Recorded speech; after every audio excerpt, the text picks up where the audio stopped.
And shifting focus to continuous coverage of the ongoing Russia-Ukraine war. In the latest, Russia has carried out fresh attacks in the Ukrainian city of Kharkiv, wounding at least 21. Russian officials had vowed revenge against Ukraine for a series of airstrikes that left at least 20 people dead and dozens wounded in the city of Belgorod. Take a listen. We emphasize that the Russian armed forces work only on military targets and the infrastructure directly associated with them. We will continue to do so. This crime will not go unpunished. The latest bout of Russian and Ukrainian strikes and their toll on the civilian population took center stage at the UN Security Council meeting. Attacks on locations in Belgorod city center reportedly resulted in damage to civilian infrastructure, including the regional government office and the Medical College of Belgorod State University.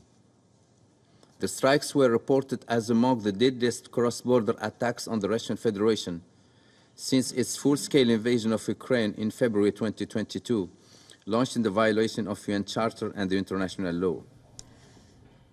The Kremlin said that Russian President Vladimir Putin has been briefed about the Ukrainian strike on Belgorod.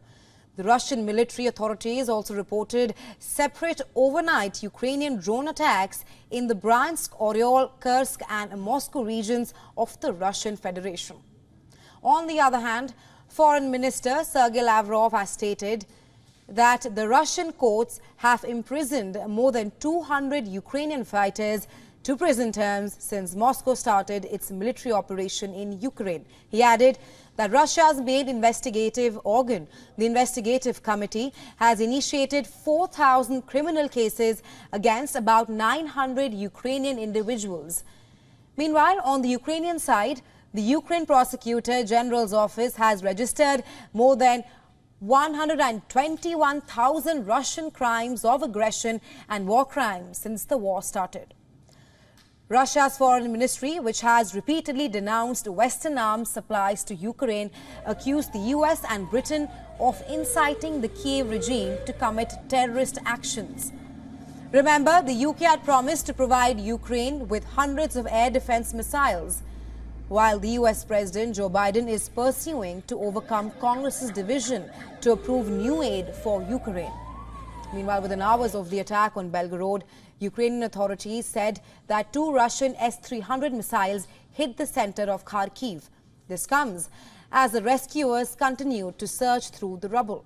A day after Russian strikes killed at least 39 people, Ukrainian President Volodymyr Zelensky said that more than 120 settlements had been affected in the strikes. All throughout the day today, there have been reports on the aftermath of the Russian strikes. In total, more than 120 cities and villages in Ukraine suffered from yesterday's Russian attack alone.